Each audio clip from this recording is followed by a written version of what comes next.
always have a debate against localization and the cultural aspect. Oh, have you heard of GILT? GILT? Not the other kind of guilt I know that you're telling yourself, or that Caleb has all the time. No, I was thinking GYLT, the video game with the tiny girl running in the dark because she left her friend to die or something of the like, you know.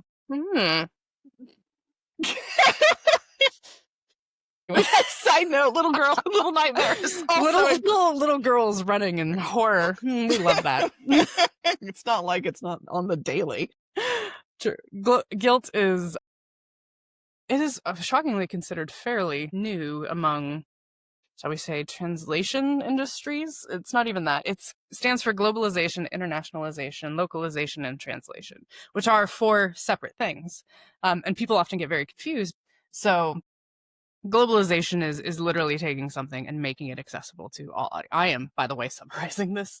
Internationalization is making it so that it is accessible but retains sort of its cultural significance and region. Localization has to do with written word or spoken word, and you localize something so that from language A to language B. However, you do also localize idioms and phrases and things so that they can be understood in the culture. And translation is pure rote. Word A equals word A in other language. And you're seeing a lot of it in games going beyond this concept of just like, we're going to localize it, we're just going to translate. So it's a cool thing. Thank you for coming to my TED Talk.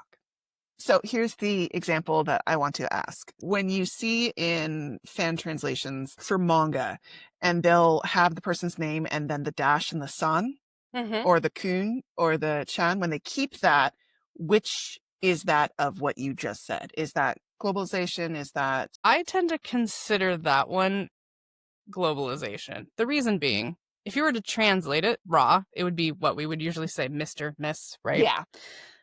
Globalization is leaving it in the sense of, we know what we're trying to infer, that there is no direct translation or kind of culturalization for it in the other language.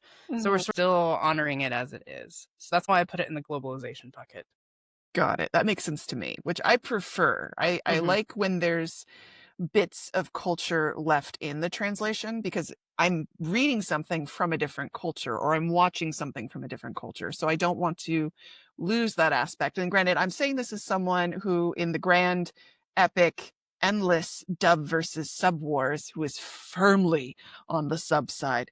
I never would have guessed. One of the things that I've read this too for Love and Deepspace is, can we choose which voice for each LI? Like, can I have this one in Chinese and this one in Japanese and this one in English? Which I think would be a great thing to add. But yeah, it's like, could you do that on anything that you watch?